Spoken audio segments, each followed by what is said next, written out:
So good morning. It is Coach Erica here, your friendly and fabulous online personal trainer and menopause coach. Welcome to a live coaching session where I talk about all things health and wellness. Sometimes I talk about a specific topic. Today I just thought I'd quickly brush upon 3 things that have come up recently that I thought were interesting, exciting questions that I answer, etc. So first one I'm going to talk about is, if you are a reader or an audiobook listener, I am almost done with a book called Up to Speed by Christine Yu, I believe, Y-U.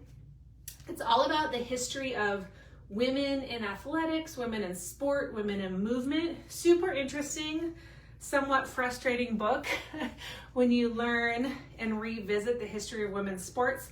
There's chapters on what the beliefs were around women not that much long ago, not very long ago, even like 50 years, where the belief was that women couldn't run because our uteruses would fall out, right? So all kinds of ideas and history about women and movement, all the way up to now. And there's even a really interesting chapter on apparel, which I thought was super fascinating, in the history of apparel. And you know, I've been doing this for 17 years now, and most of you, if you've been doing activities, fitness, sports for a long time, you remember when there wasn't a lot of choice in fitness apparel for women. Sorry, you get a nice little view of Molly's butt this morning.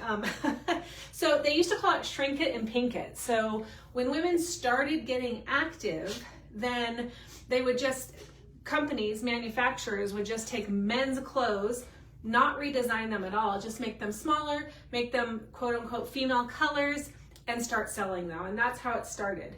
And the first sports bra was actually the Champion company many years ago. And that was a really interesting chapter on the history of the sports bra and how apparel has changed to this day. But, and this was one of the most frustrating things for me, is that even to this day, most, for example, running shoes for women are still made off of, good morning, Tori, are still made off of a man's mold. So basically what they do is they use a man's foot to create a mold for a woman's shoe. They just make basic changes in dimensions of what they think a woman's foot will be compared to a man's, and then they sell it as a woman's shoe. They don't actually take a mold of a woman's foot, which is mind-boggling to me in this day and age. But of course it costs more, so they're not going to do that. There's only a couple companies, and the only one I can think of off the top of my head is Altra, that actually uses a woman's mold for women's shoes, at least at the time of this book was published. So if you're interested in that kind of stuff, history of women and athletics is a super interesting book, Up to Speed, Christine Yu. The second thing I wanted to talk about is last week, or maybe it's 2 weeks ago at this point, I saw a live stream on Instagram with Dr. Stacy Sims. It's probably up on her Instagram. She was a good morning. She did a Instagram live with a OBGYN. And as you guys know, if you follow me, I'm a huge fan of Dr. Stacy Sims. I follow a lot of her protocols and theories on women in fitness through menopause. And she did an Instagram live and just talked about why women lift heavy. And I know all this stuff, but it's always like a good reminder, right? You go, oh, that's right.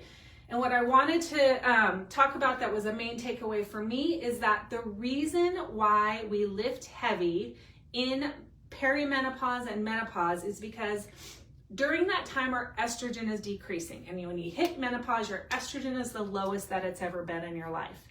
Estrogen is our anabolic hormone. It helps us build muscle, it helps us regulate glucose, all these other important productive activities. And when estrogen decreases, we need to do something else to get those activities going, to fire them up. And that's what heavy lifting does. It acts to build that muscle. It acts to help glucose regulation. It helps to spur human growth hormone. But all of those things need super heavy lifting. So that is the reason why I always talk about lifting very heavy for women, like that 6 to 10 rep range.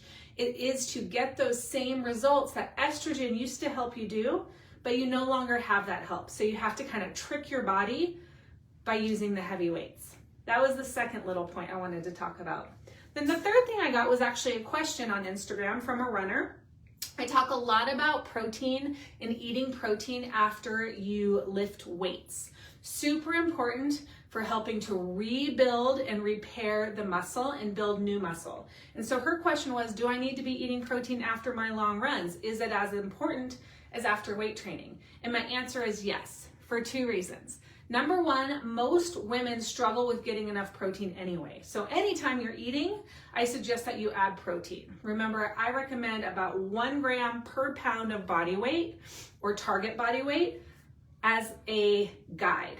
If you're an endurance athlete, maybe even more. 1 gram per pound of target body weight. The thing with running is running is a catabolic activity. It breaks you down, just like weight training does, right? And the reason we have protein after our workouts is to build our muscles back up. So number 1 reason was just to get protein in general. And number 2 reason is, especially after your long runs, you do want to replenish with carbohydrate because you just used all that blood glucose, but also you want to help rebuild those muscle fibers that you were breaking down during your long run. It's not a bad thing, it's just how the body works. So yes, protein, 25 to 35 grams after your workouts, really important within about 30 minutes for women. All right, that was it for this week. Just wanted to go through those 3 sort of random topics that have been interesting to me over the last couple weeks. I hope that you have a great day, and I will see you next time. Bye.